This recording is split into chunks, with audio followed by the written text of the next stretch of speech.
Welcome to well, they're all special, and I say this every time, but this is a very special episode of Carlton People. We're here at Mr. Cabinet's headquarters with Derek. Mate, welcome to Carlton People. Welcome to the Blue Broad YouTube channel. Thank you. Good to be here. The camera doesn't exist. Okay. Don't look at that. Look at you. Look at me. Okay. Firstly, as I said, welcome. Just did a nice tour of your facility here. Yeah. Really cool. We're going to get into Mr. Cabinet and the story, but this is about you and your Carlton story. Mm-hmm. So how'd you become a supporter? What is your Carlton story? Not typical, because the old man's not a Carlton supporter. Really? He's a St Kilda supporter. And his old man was a Collingwood supporter. So we're not following their tradition. Mm-hmm. I think it was my uncle. It was definitely my uncle. He was a Mayor Carlton supporter and next door neighbour. So me and my best mate, Adrian, jumped on and followed that route, and very happy that we did. So Dad wasn't like a passionate St Kilda supporter enough to... Not passionate enough, yeah, likes them. Interesting. Yeah, watches them, but not passionate enough to swing me over, and thank God. Well, yeah. Not very successful. Talk about pain. We've been through pain, but St Kilda pain is different. They've been through it, yeah, definitely. Yeah. What's your earliest, how far back does your memory go? Like early childhood memories? Is it like a core memory in there? The one that just came to my head, my earliest is, I think it was a 1999 prelim against Essendon. You were there? No, I was, I remember me and my cousin Anthony setting up we'll call it like an altar of all of our memorabilia of Carlton, and literally praying that we were going to get over the line. Oh my God. So I think it would have been how old was I, like 10? And yeah, just sitting watching that game with my cousin and praying that we'd get over the line, and we did. Yeah. And I think that's when my passion really started. So I fell in love with them, and that's when we started dropping. Yeah, I mean, it's been a story of the stories of Carlton, you know, how great, the powerhouse and the golden era. And then, I don't know, for me, it's just been nothing but misery. Yeah, we missed out on that golden era, didn't we? But I feel like it sets us up well for life, because you can't just be handed success on a silver platter. Yeah. You got to sort of understand things that go before success. Or it would have been nicer. Oh, it would have been nice. Would have been nice to have. I remember everyone saying about Carlton never winning a wooden spoon. And then, we got a few. And we won 5 of them, all in my lifetime. Yeah. So hopefully those days are behind us and on and upwards. Yeah. So any other core memories along the way? After 99, we obviously go through the shit. Salary cap happens. Yeah. The new rebuild happens. Were you still passionate? Did you lose a little bit of love? No, 100%. Me and my, we've used Carlton as, me and my best mate, Adrian, been mates with him since I was 4 years old. Yeah. We go to every game for years. So regardless if they're up or down, it's the mateship. We just go there just to catch up once a week, go to footy together. So regardless if they're winning or losing, we're there every week. Love it. Yeah. I ask everyone this. What is it about Carlton? Like, why do there's like an ingrained passion. There's like a fire. Yeah. Not every club has it. Some of them do. I think the Pies probably have it. I think the Tigers might have it. But Carlton's got this uniqueness. Do you have any idea about what it might be? I think Europeans in general are passionate. Yep. And I think there's a lot of Europeans around the club. I know I'm Italian. Yeah. So I think that's it. Yeah, it's that passion. What is it about Carlton? Yeah, I'm not sure. Yeah. Just love it, live it and breathe it. Love the people around it. Love everything about it. Yeah.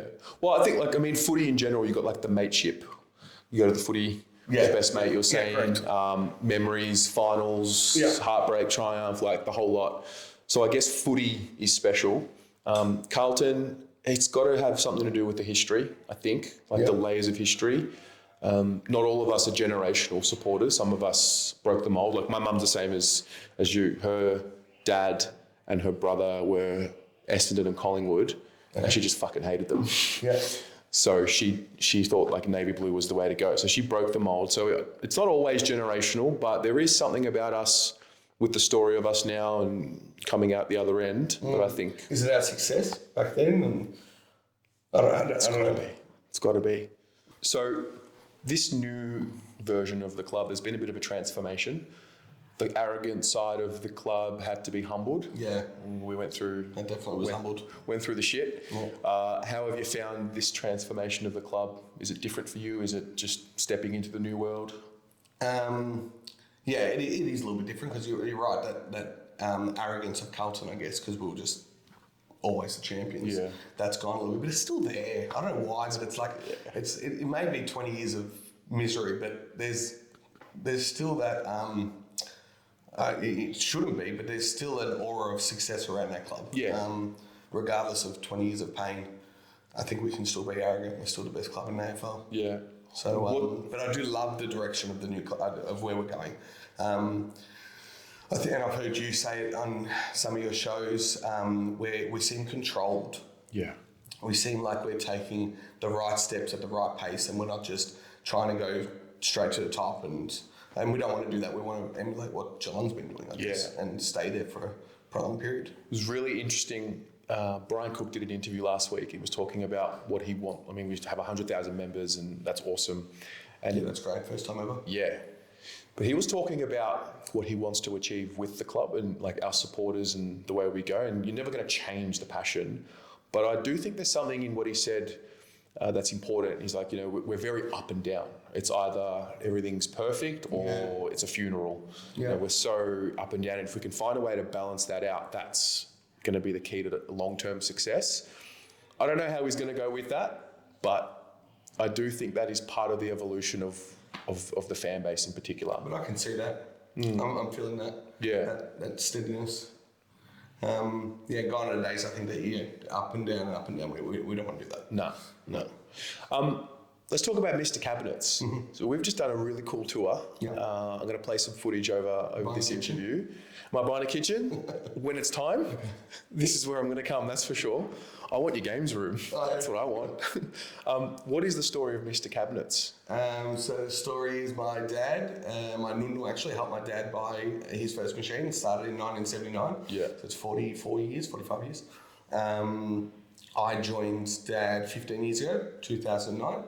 And we've been growing ever since and love it. I was saying to you earlier, I don't feel like we get up for work every day. It's a hobby almost. Yeah. Love our team. We've got 25 of us doing all different types of work. We do work for Channel 7, Dream Home, Channel 9, The Block, apartments, residential. So there's a good array of work. Love it. How good. Yeah, we just did this really cool tour. You got secret rooms everywhere. Yeah. We're not at the actual MCG, but talk to me about this. This is the boardroom? Yeah, this is one of our boardrooms, downstairs boardroom. The guys at Graphico, this is the MCG wallpaper that they did for us, just because we love the footies. Yeah. But you'll see throughout Mr. Cabinets a fair few wallpapers from Graphico. Yeah. They do some good work. Do you find lessons you've learned in business aligned with what you're seeing with the club, for example? I mean, it's an organisation ultimately, right? 100%. Yeah, and often actually in our meetings, I refer back to it being like an AFL club, about everyone playing their role. I often talk about Greg Williams, one of my all-time favourites, saying you don't have to kick the goal to be the hero. You can set up a good handball to the next person in the business, so you're passing over a good achievable goal to the next person. I think that's what Greg Williams was famous for. Yeah, absolutely. Handballing, setting everyone up, and there's a lot of correlation between business and AFL, definitely. What's your biggest lesson in business that you've learnt so many, I guess, over time? What are the core ones that stick out? Surrounding yourself with people better than you, definitely. You're right. Learn to hire fast and fire quick. Really? Yeah. Hire fast and fire quick if there's a misalignment. Hire fast. Don't go through a big long interview process to try and get that perfect candidate. Give people a shot. Learn how to fire fast, because if they don't align with our goals, then it's about moving them on and getting the right people. But just get that right team. It's all about team. It's all about the people. Yeah. We've got 25 of us, and it's an awesome team. Great team. Well, I had a look on your website. I mean, third generation business. Yeah. Like you just don't see it as often as what you used to, given the context that the world is in now and things are changing so rapidly. How have you moved into digital world? I mean, you have a web development background. Yeah, exactly. So Dad was a cabinet maker by trade, and he did an awesome job running the business for, I think, 30 years before I came. And I think that's where our success has come from, because I'm not from a cabinet making background. So I came with that IT angle, and with him and I together, it's given us a unique angle in the industry, definitely. Interesting. So, everything's done by 3D and CNCs, and we're very advanced when it comes to technology. Yeah. So for anybody watching at any point after this interview is done, where can we go and what can you do for us?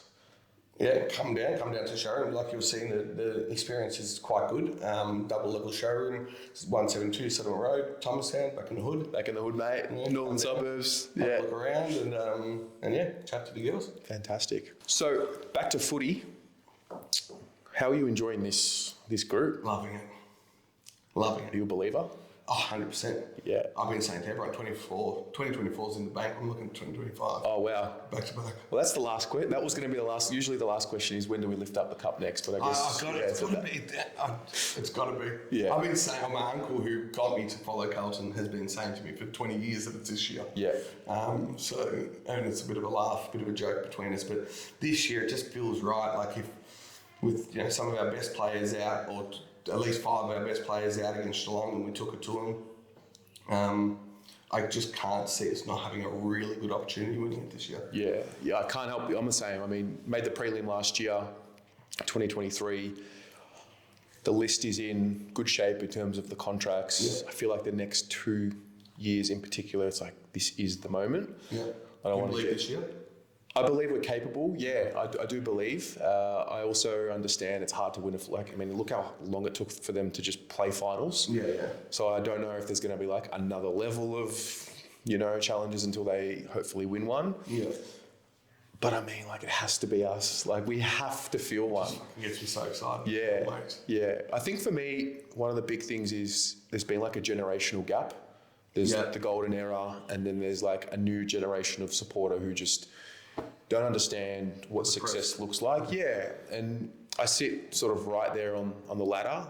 I don't remember the 90s at all. I was born in 91. Yeah. My memory really kicks in 2005, 6. Yeah, well. And so it's a little bit of a false dawn. We lose with that first rebuild team. Didn't really get where we thought we would, and this team's already surpassed that.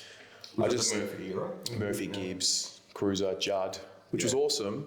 But now there's this era, which is for sure, this is the best team I've ever seen in my life.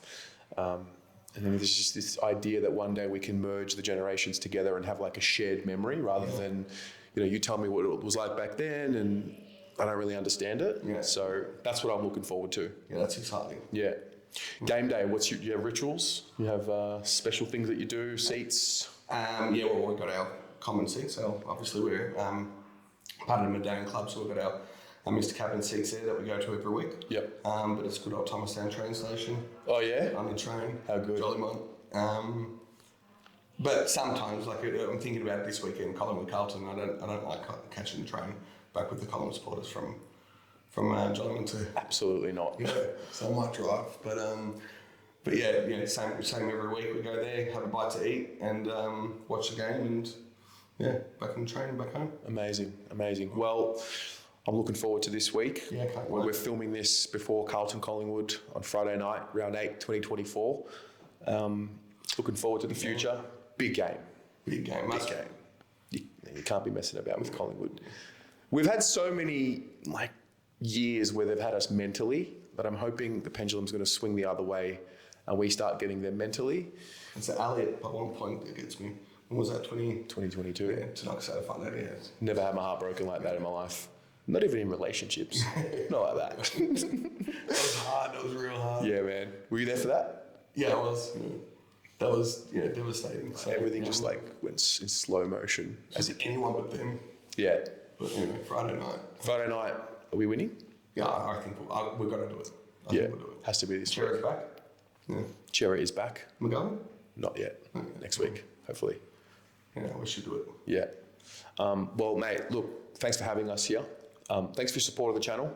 Really appreciate it. And like I said, you've already guessed 2024 is the year we lift up the cup. So that's the last question. All the best and go Blues. Thanks, man.